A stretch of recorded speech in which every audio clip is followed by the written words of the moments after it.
My name is Jay Bridgeball. I'm a real estate broker since 1988.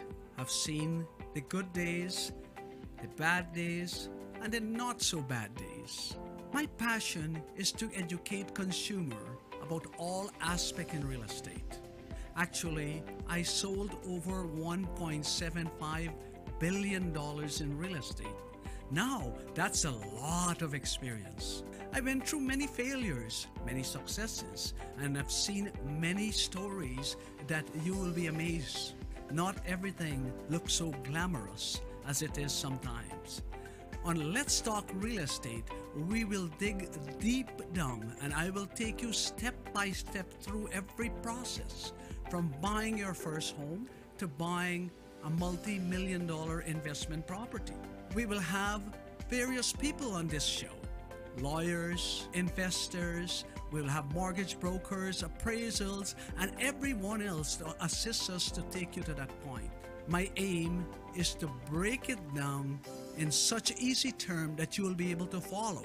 So please join me every Thursday between 1 and 2, and let's talk real estate.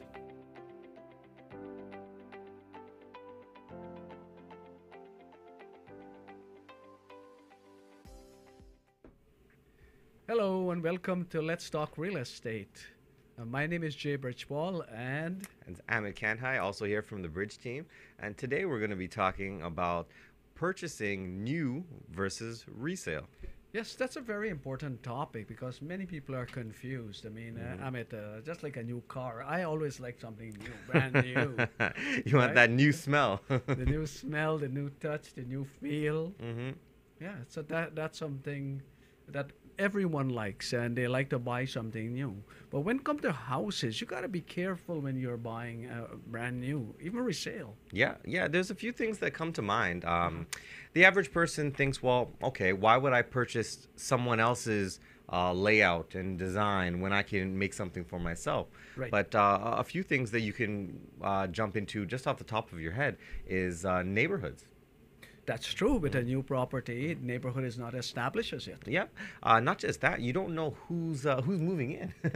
So Well, you know, at the same time, if you move in a resale home, you might you don't know who is moving out, right? Yeah, that's true. Yeah. So it's give and take. Transit for one, in very well established older neighborhoods, you're gonna have excellent transit running. If you look at, say, I don't know, Mississauga, Mavis, and Eglinton, you have a bus coming every 15 minutes on the corner, or maybe even sooner. Well, you look at it this way here. To build new, you have to go out. Yes. Because there are no land space inside.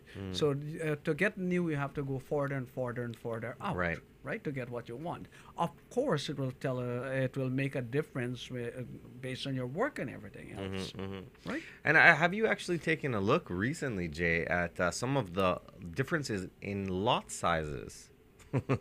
This is something I know you're quite an expert in because you've been selling real estate for 30 years. So can you at least explain to some of the viewers what the differences is in the 50 by 100 on bungalows and then the 13 on 85 on some of the what new happened over time, land become more expensive. Yes. So what the builder does, the builder try to put more property on these lots.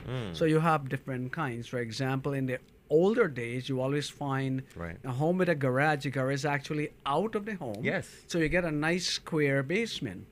Now, what the builder have done, they push the garage right into the house. Yeah.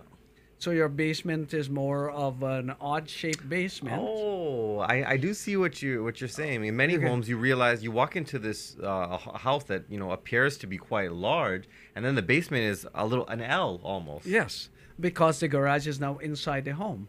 Now, by doing that, the builder will have saved about 20 feet of space, land space. Okay. So if they can do that with 3 rows of homes, they can put an entire row of homes. That's all gravy. They put a brand new one that's all builder profit. Right. So you don't see this kind of scenario anymore where the builder are building home with the garage out of the home. Okay. Right? That's what you will get in an older neighborhood. Right. Most of the lot size, therefore, has been reduced from, let's say, 110, 120 to about 80 feet. Wow. Think about it. If you steal 40 feet of land from each row, every 2 row you put another row of houses. Oh, that's exactly That's it. that's gravy for the builder, Yeah, okay. right? And gravy for the I government was as about to well. say the Yeah. government loves that as well because then they're collecting more taxes. Well, as you look at it more and more, things are changing. Now they come out with other homes where they deliberately build the road in not the size that as a public road. So the government will say that, you know what, here, we cannot take care of that road. It does not read government Right. specifications. So that's what we're talking about with the parcel of Yes, land homes. of tide land. Yes. What they do, therefore, they build these roads very narrow so they can even steal space. Every 4 or 5 roads, they can put another row of house. And you know that's funny because many clients they ask and they say, "Well, I thought I was buying a freehold home." Yeah, And so when a freehold home typically should not have any maintenance and that's true. that would be considered a condo. So you're basically having a freehold property with a maintenance for the roads. For the roads, and most likely they have a small parket there, and that's about it. So you might pay $80 and $90. Your home is freehold, but it's tied land because you all have a common area Interesting. And the government says, and I guess that a lot of that is because there's usually stipulations on road sizes, and these are too small. to reach government standard. Wow. Okay, so they Right? still give them an out Well, on how to get it done. definitely. So these are creative ways of putting more homes in small areas. Okay, and well, I've also noticed the trend going towards smaller, like one-bedroom townhouses and two-bedroom townhouses. Yes. You never would have seen that in the 70s and the 80s and the 90s. That's true. Things are changing now. They're smaller family size, and people don't want too much place to maintain, and even furniture and everything getting smaller now, right? Yeah, So, yeah, definitely. There's I guess they call it mini furniture, but or condo furniture they call it. One other thing that I've noticed that as people they don't get the same character in new development. It's very much almost like cookie cutter. that's true because think about it. The builder mass produce these homes, right? And today in today's world, 3/4 of these homes are even pre-made in factories. You've reminded me of something. I do recall a few years back, Madame, they actually had I think it was almost like a factory out in Milton, and Yes. everything was just being prefabricated, put into a truck, and then sent out to Then, get installed. take on to the site because it makes sense. You can frame from the roof to everything else. And then you kind of just ship Just it out ship it out and there. and build it. But when you're buying a home for our viewers out there, a new home, number one, the first thing to do is that could you envision a home based on a floor plan? Right, that's almost impossible. It's very difficult. You might go and you see the builder home, what it's there, but remember that's a model home. It might not be exactly what you're buying. Yes. And you are looking at this floor plan, 1,400 square feet.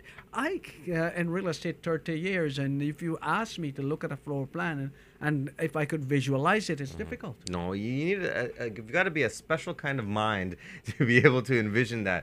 And Right. even when you have CAD drawings and 3D renderings, it's very hard to envision what's going to be outside that window or with the angle you're going to be looking at when your kids are playing in the backyard. That seemed to be one of the problem I find when many people buying new home. They come back and said, "Hey, I didn't realize this room will be this small, or I didn't realize the corridor will be like this, or I didn't realize that." Right? So that's one of the areas you have to make sure that if they have the model home, you'll be able to see that model that you are buying, and you'll be able to relate your floor plan with that model. Definitely. And there's a few other things that I guess we can get into after the break. But one thing I really wanted to discuss was the down payments and deposit structure. Well, that's something else. Number one, the first thing what will happen, the builder, you will have a 7 or 8 page contract Yes. in there. There are a lot of fine writing in there. It's always good to read through those, or at least get a lawyer or a realtor to review it for you. There is a 7 days cooling off period on new homes, Right. right? If you don't respond to them by that 7 day, whether you don't want the home, then you are tied into it. Oh, Not like the yes. resale contract which state that, hey, after 7 days the deal become null and void Yes. if we don't hear from you. This way, we don't hear from you after 7 days. It's The done. deal is tied. You bought the property. So you want to make sure you get in touch with your lawyer in advance to review it. There can be various things in there. There will be lots of hidden costs that you may have to pay, and we will go through some of these costs with the new homes, After in the our- break. After the break. All right. Well, that's right. good stuff. So we'll look into those after the break. For right now, we'll see you in a few minutes after the commercial. See you soon.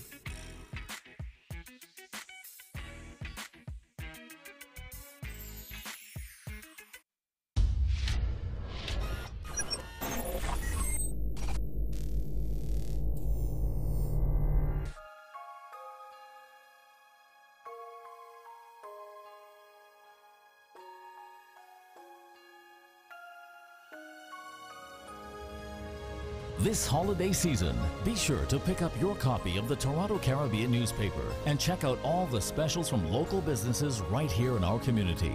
Help build a bigger, better, and stronger community with your support. Happy holidays from the Toronto Caribbean newspaper. Available at your favorite Caribbean location or online at torontocaribbean.com.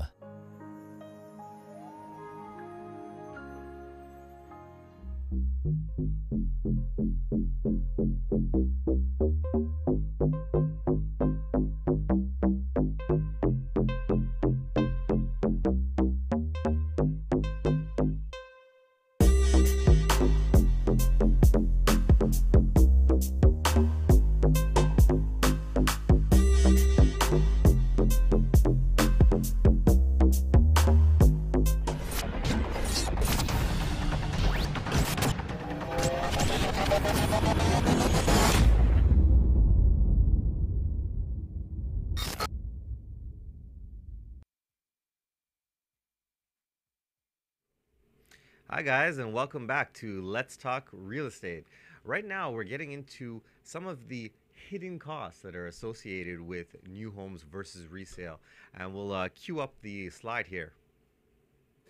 Yeah, so while we are getting into that, when you're buying a new home, as we are talking, Amit, you got your contract, you take it to your lawyer to review. Right. Now, one very important aspect, you got to know your builder. Make sure you do some research on builders.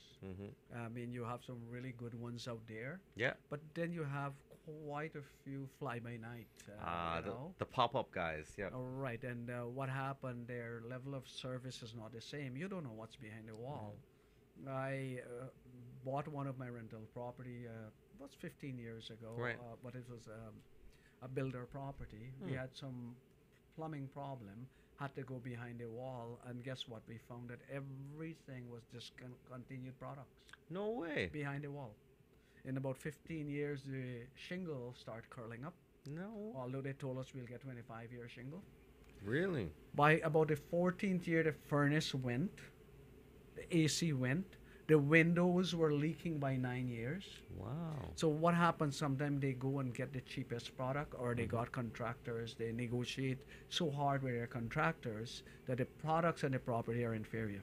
Right, and a lot of the times it may be the same where you go and pick up clearance items or discount items where you're buying an entire set of shingles that were not exactly up to standard. I mean, who in there, someone like us, can look at a roof from the ground and say, hey, that's a 15-year shingle? You wouldn't know, right? No. The regular person don't know. All right? Yeah. That's where these builders caught you. Now, Tarian warranty, all homes, new homes, Yep. have to be covered with Tarian warranty. Tarian warranty is around about 40 years. Yep. And it's there to protect the buyers, the consumers for new homes. Okay, well, yeah, and that's definitely something that's very tough because I've actually had personal clients that have purchased within an area. There's actually I won't disclose the area, but it's in Brampton. Green Park built all around there, and apparently about 15 homes were built from another builder when they just saw a different parcel of land and they built them right next to them, right next to them. Okay. So when you got everyone thinking it's a Green Park home and you thinking it's coming up to that standard, Uh-huh. It really wasn't. So they actually realized walls were uneven. From the floor to the ceiling, you're seeing gaps on Right. certain parts. Right. And this particular person had to fight, go back to Tarian. And it's even not, even Tarian is not an easy task. No, it's not an easy task, and then their warranty expire after 7 years. Exactly. Right? Mhm. Different things have different lifespan Yep. of warranty, but after that, you know. Definitely. All right, so you got to be careful. Now, what are some of the hidden costs when you're buying a new home? One thing that really surprised me, Jay, was the tree planting fee. Well, every lot must have a tree, Yeah. right, for pollution control, right? Mhm. So you got to. I mean, it's okay, right? But you got to pay grading fee, which you tend to get back for Mhm. them to grade the lot. Yep. You got to pay education lot levy is a big one. You know, I've had clients that have said specifically, I don't have kids and I'm not planning on having children. Why must I pay the Oh. education lot levy? That has been negotiated up front with the municipality Mhm. that hey, you know, every area must have a school, must have this, and must have that. So a part of that cost is being transferred to all of you as the buyers. Right, right. Right? Education lot levy is a must. Mhm. Tree planting, grading fee, you gotta pay. For example, what they do in your driveway, they will give you a base coat of asphalt, about Mhm. 1.5 inch thin. Mhm. But that's not enough. You gotta pay for another 2 inches above Yeah, that, yeah. and that's about $2,000 if you want that. Ah. Right? This is where the builder make their money. Everything that you want to upgrade is almost charged triple times. Definitely. You know, there's a statement that I actually saw for on a client. They were thinking about purchasing new. They ended up going resale. I'm sorry, resale, and they ended up going new. So they asked for double doors going into the dining room. Right. So every item on that list, itemized, was listed down to the strip of wood that goes in between there, and it was outrageous, close to $7,500. Fully agreed. Some of the upgrades that you should take from the builder is number one, if you can afford to put a separate entrance to the basement, Yes. spend the money on that. It's worth it. Spend the money on putting large windows in the basement. Oh yes. Right, I mean, Egress you got windows. Mhm. you got a very small window the builder normally puts, right? Mhm. Spend the money and put at least a roughed-in washroom in the basement, Right. right? Now you can spend the money on having a hardwood stairs to the upstairs. Mhm. So, because So- many homes they only have it just on the upstairs part, but All there's right. also some that go right through to the basement. Yeah, that's true. If you got that, so you want spending money on those things. You don't want to spend top money on putting on a hardwood floor and putting on all these other things, because that's you can get that done cheaper. Let the builder put what they want, live in it for 5 years, then get a regular contractor and do it. Right. You see, when the builder does it, number one, the builder got to pay someone to do it. Mhm. The builder have to warranty that work, and the builder got to make a profit. So that's why I tell you, Threefold. right, so you got to pay for it 3 times, really, in a way, right? Things that are difficult to do, you can do it. For example, if you can negotiate also with the builders, right?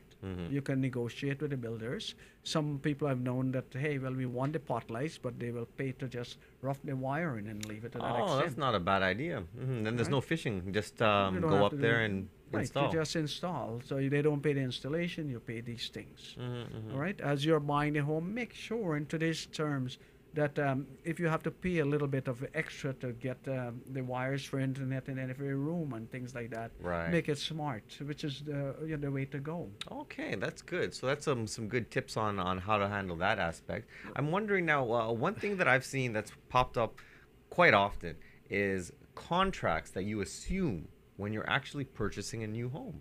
Can you elaborate on that? Yes, I've seen this in many contracts actually in today's standard. What the builder does, they negotiate with, let's say Rogers and different companies. Smart for the home smart monitoring. and Mhm. all of these. Mhm. And they would put all these products in your home. So they tell you as the buyer, oh yeah, just sign here. You got 2-year free monitoring. You got this, you got that. When you move into the home, then you find out you got a 6-7 year contract on you. Ooh. You can't back off after the 2 year, their cost kicked in. Right? I've seen situation where you think that you own the furnace because you didn't read the fine prints. The furnace is rental, The AC is rental. Right. They give you hot water. They give you water softener. That's rental, right?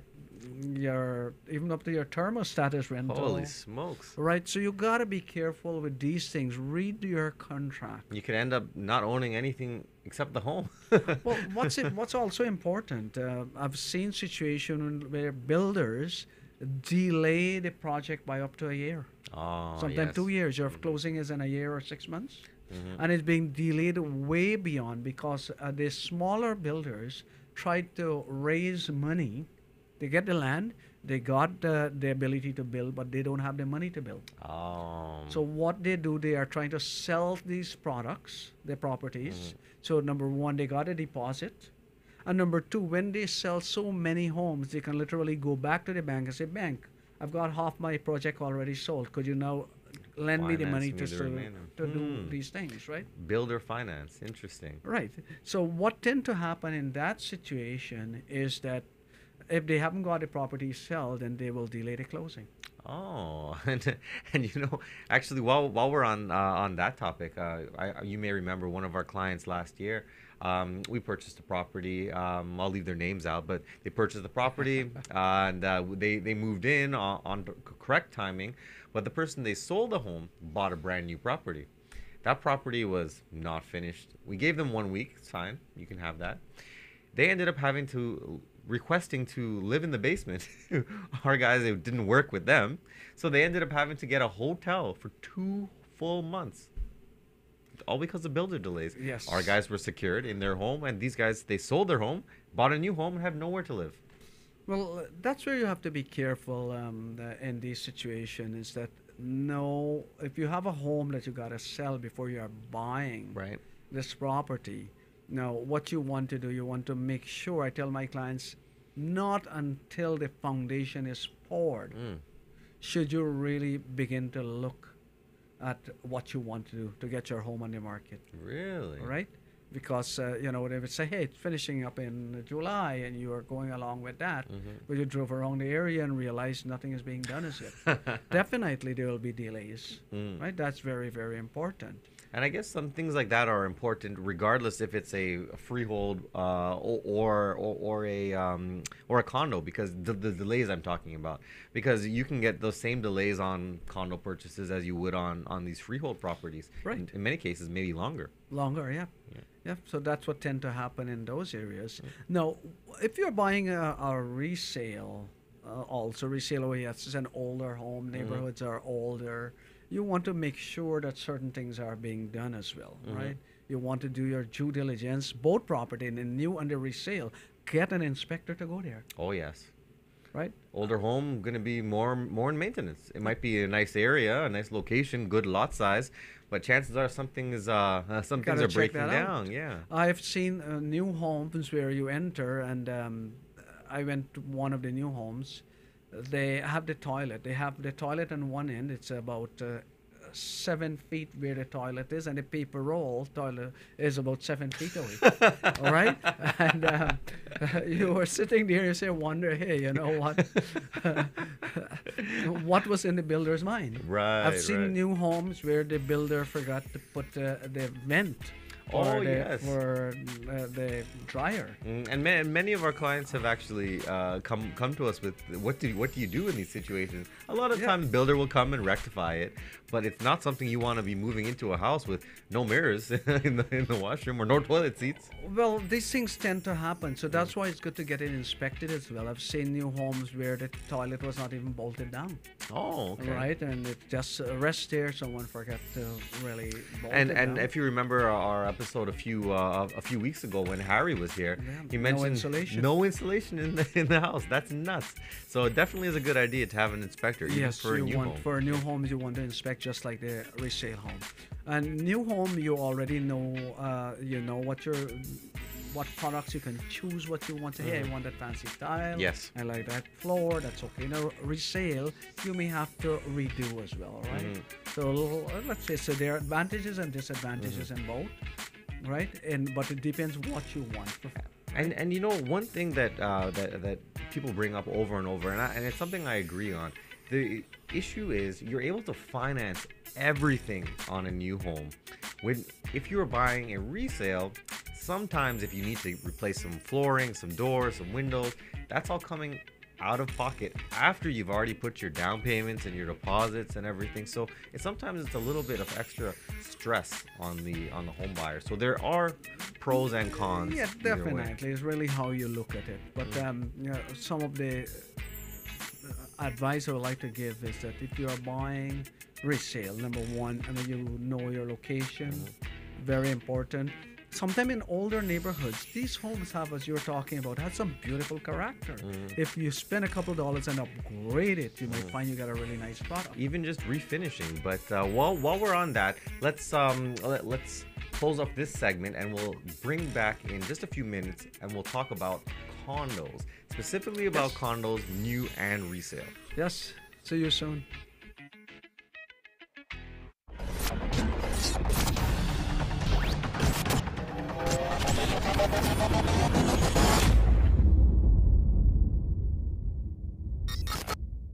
When you know your purpose, you know your function, because the function dictates the purpose. It's not talking about what color this thing is. Life is about a function. And only when you function do you see purpose. This is where we live, just here. What we think. We miss the human when we just focus on the black of the hand or the white of the palm. But my goal in life is to get people to understand your function. Let them feel their love. Let them know you. Let them know your struggle. So when we talk about community, it's talking about coming together, unity.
Hello and welcome back to Let's Talk Real Estate. I'm Jay Bridgeball and we have Amit here with us from the Bridge team.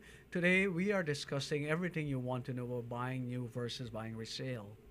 Now we just finished our two segments on freehold properties. Yes. Now we want to address a little bit about condos purchase. Yeah. Right, many of us, I mean, again, we buy a property, a new property based on a floor plan, and when come to condos, and you're looking at square footage, when you look at, I've seen condos, what, 400 square foot now? Yeah, they've got, what do they call them? The micro units. All right, micro units. Yes, everything is built in.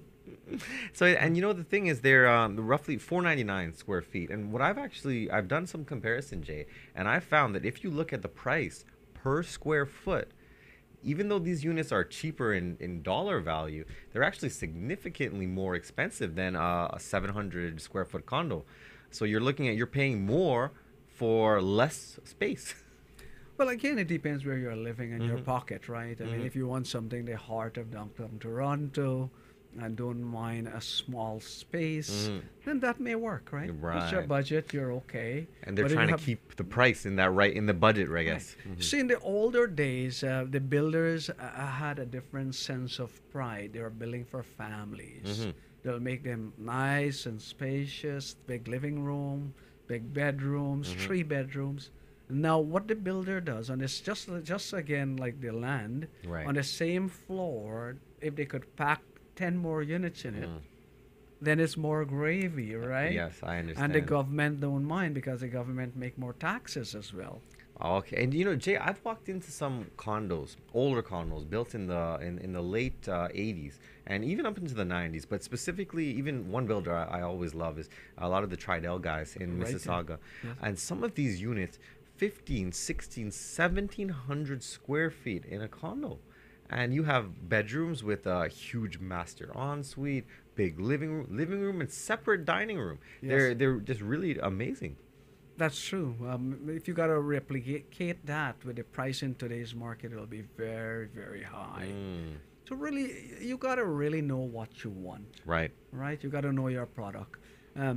They are some lovely older style condos that are really, really nicely maintained and maintain their price, right? But it's that might even be a better buy Right. than buying a brand new small from the builder. Remember, Oh, yeah. we always talk location, size, and then amenities. last. Right, the same thing for condos: location, size, and upgrades. Location, size, and amenities. So you don't look at the amenities that, well, they got a theater, they got this, they got that. That's the last thing you should look at. Chances are you're not really going to be using them much. No, but Maybe you- the gym, but that's about it. Right, yeah. but the more amenities, the more maintenance fee. Right, more things have to be maintained. One thing that specifically I've noticed that if there's a swimming pool in that building, your maintenance fee is almost 20-30% more. Yep. And that's, I guess, all the costs associated with having this massive swimming pool inside a concrete structure. In addition, think about it. Your liability costs should go up, so your insurance is high as well. That's why maintenance is higher as well, right? Yes.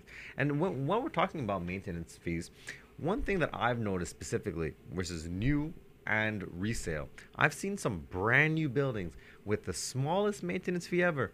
Well, two reasons. Yeah. Number one, the property is new, right? It's Yeah. new. We don't need much maintenance, Mhm. so the maintenance fee is low. As the building get older, it need more maintenance. Oh. Another important factor. Remember, the builder is trying to sell their product. Yes. Do you think they will put the high maintenance fee? No, then no one would buy.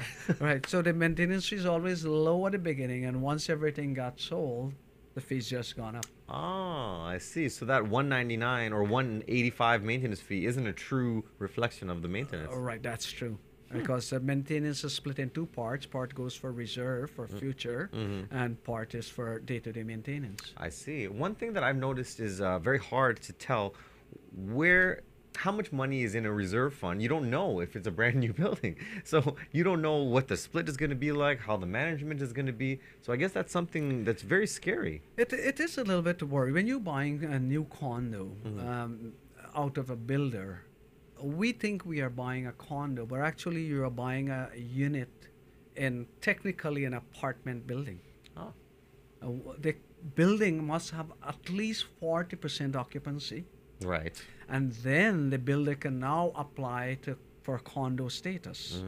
And then once they get condo status, then they will be closing later on. Right. So I guess you can explain that a little bit in detail to some of our viewers, Jay, because I've had clients that have actually been renting for a certain period of time because they didn't technically own the unit that they purchased. Right. So you might find that the builder have finished building certain floors and they give you occupancy permit. Right. They Occupancy. have occupancy permit, so they give you occupancy.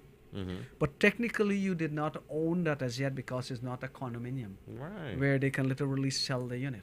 And that's a legal A requirement. legal requirement. So once they got a 40% occupancy, then technically they can form the board that is made up of homeowners or Right. people there, and then they can move on from there. So what you find in many of these properties, I've seen situation where you have possession, you gotta start to pay a monthly cost, like a rent to the builder in the meantime, and you have certain restrictions. You can't rent the property out.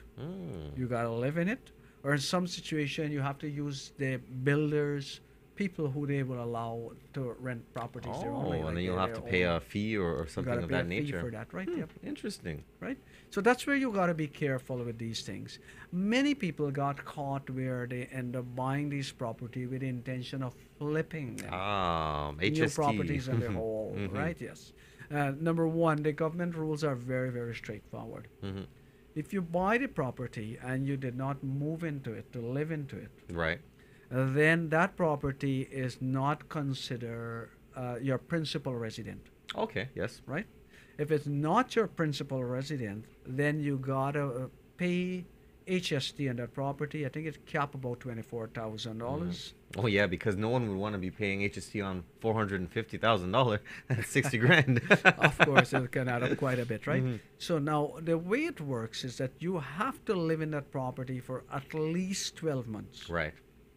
So if you buy the property, move into it, and then say, hey, I'll sell it as my principal resident, and if within 8 months, guess what? You got to still pay the HST, Oh. right? And how do they come find out that you weren't there? I guess the government has their ways. Well, definitely. I mean, the government have their ways. But what is interesting to note is that the price you saw on the builder's form already include your HST. Yes. So the property is 350,000. It already include HST. So you bought the property. You decide to sell it before a year time, and then you gotta pay the government $24,000, right? So the builder, I guess, they include that They include as a HST rebate included. Right. If you know you're buying it for long-term investment, you can get your HST back as well. But you do have to tell the builder that, hey, I'm buying this property for investment purpose, Right.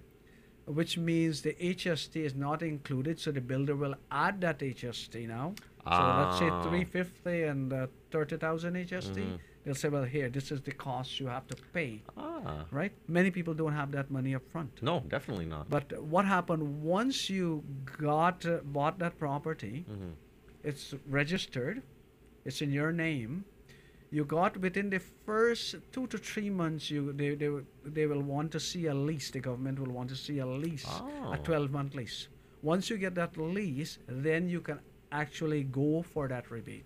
Oh, okay. So there is a process. It's just you have to be very well informed with these You things. got to be informed in this process, because you do it wrong, you can be out of pocket for $24,000. Holy smokes. Plus, if it's deemed that you are selling it for a profit, then capital gains will also kick in. Oh, yes. Okay. So you'll be paying HST plus capital gains. So you're getting it on both ends. Yeah, definitely. So you got to really understand how these things work.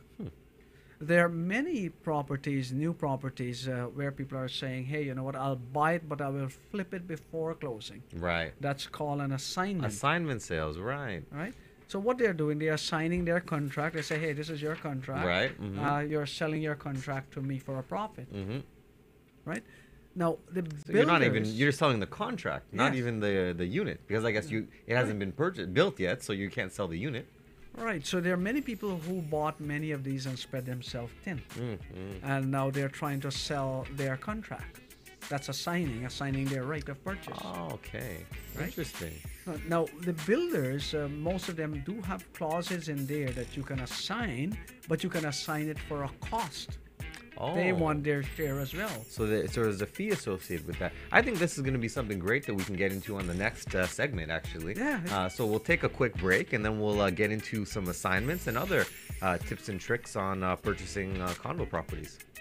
Take care. See you soon.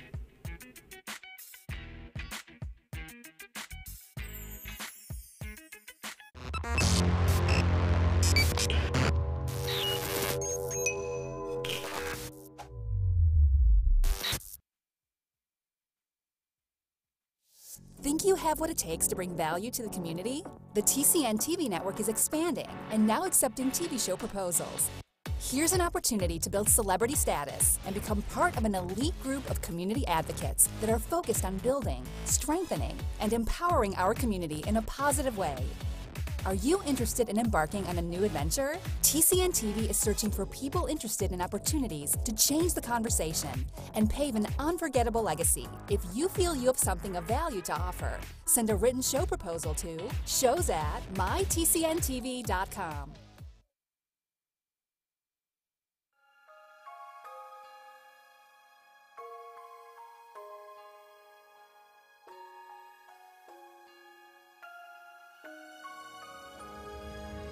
This holiday season, be sure to pick up your copy of the Toronto Caribbean newspaper and check out all the specials from local businesses right here in our community. Help build a bigger, better, and stronger community with your support. Happy holidays from the Toronto Caribbean newspaper. Available at your favorite Caribbean location or online at torontocaribbean.com.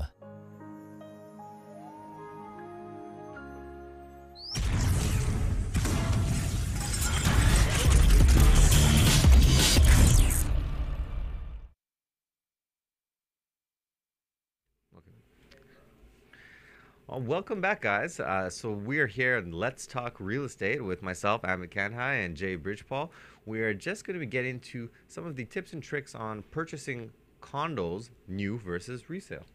Jay? Yes, that's a very important area. If you're buying a resale condo, Amit, the first thing you want to do is make sure that the building is well maintained, make sure that they have enough reserve fund put away in case of emergency. Right. And you will know that by having a copy of the status certificate of that condominium corporation. Right.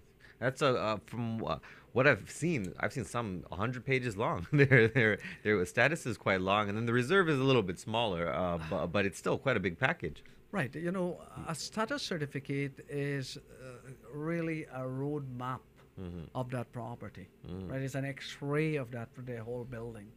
It tells you whether there's any lawsuit. Tells you whether maintenance fee will go up. It tells you, you know, what are the bylaws. I've had situation where people bought, everything is okay, they bought it. And within all their rules and regulation, no pets allowed. And they got their little doggy that they can't separate. Oh my goodness. And closing come, and then villagers are saying, hey, you know what, you got a little pet? Sorry, you can't have Did you read the status certificate? You waived that. So these are the things you want to check up front. So Jay, these are things that you and I maybe can even have a little bit of an overview on, but you really need a lawyer to review these documents because that seems it's very in depth. That's not really to that extent. I mean, they are. It takes time to read. Right. Bottom line, if you can sit down and review it, it's no harm. As the buyer, it's good to read it through yourself. You picked up a lot of things, right? You got sometimes 7 days. They will give it to you within 3-4 days. You know what, Jay? That almost sounds like it's like when you go to the doctor and they have your list of everything that ever went wrong. So that's the status certificate. Things that can possibly go wrong and everything that's past has gone wrong. You want to make sure you get that. Now, if you're buying a new, make sure you do your research on the builder. Oh yes. There's been I've been to some of the new buildings and in various parts in Toronto, Mississauga, Brampton. Really, it depends on you see in 1 year, 1.5 years, inferior materials. They start coming to the surface, so you realize everything looks beautiful when it's all painted and freshly installed, but only time tells how these materials last. That's true. We've seen downtown Toronto where the glasses were falling off. Oh yes, that was a big issue where you had glasses falling. That was actually just about a couple years now. Yes. Yeah, and they were falling, and some actually hurt people. Yes. Now, when you're buying a new, research the builder, because we have heard situation, I'm sure you know about it, where they collect their deposits from everyone, Right. and then they went bankrupt. Oh yes. Think about yes, it. It's 2 acres of land. They don't care. They collect money. So much deposits, millions and millions of dollars of people deposit, Yes. and they don't mind. And from what I understand, it's actually capped at a certain amount that you can recover. So the government is only able to give you back so much money if you put excessive deposits. One thing that's that while we're on the topic of deposits, one thing in specific I wanted to get into was deposit structures and how they differ from resale versus new purchases. Yes. Now, with a resale purchase, you can get away with 5% or 10% if need be, and obviously you have your CMHC rules and whatnot involved in there, so you're paying a little bit of a premium. But with a new build, it's not really like that. How does that work with new builds? Well, with new builds, most of the time the builder will take a staggered deposit. They may take, let's say, 5% now, and within 2-3 months they want some more and some more and some more. So by the time the transaction closes, Right. you got 20% of your money tied up there. Right. So Right. that's quite a big chunk when you're thinking, if if it's a first purchase or something of that nature, you might not have $80,000 sitting. Well, that's where you have to be careful, because really you can buy a resale maybe with 5% as your down payment. Mhm. Here you are giving the builder 20% for down payment. And the property is not even you don't even know when it's Right. going to be built. That's where you have to be a bit careful and do your research properly. That's an area you have to focus on, right? Definitely. Again, review your floor plan, please, if you're buying brand new Yeah. condo. You know, Right. while we're on floor plans, Jay, there's a funny story that we always tell. It's you purchased a unit on the third floor, and it looks Right. great, looks beautiful, very nice, and you've noticed it's a little bit cheaper than a few of the other units. You don't really think twice about why that is so. Right. Moving day comes, you move in, and you look out the window and you see the garbage bin. Yeah, that's what you're saying. And I mean, if you got a little balcony, you can't even open your door. Yeah, because you just got the smell of garbage Right, here. right. That's exactly what's happening, and flies and everything else. Yeah. Right. So, I always tell people here, you know what? Pay the extra money, buy premium, Yes. live in premium, and when you're ready to sell, you will sell at premium. Yeah. What do you lose? Nothing. You buy here, you live in it, and you sell here. Yeah. You enjoy the lifestyle, you still get back your money. And it's the exact same money out of pocket when you Right. think about it, right? Yeah. So it's always good to look at real estate from that point of view, right? Next thing, try not to be at the side of the elevator, Oh, please. very much noise. Noise and disturbance quite a bit. I've seen situation also where on first floor below is underground garage, All right.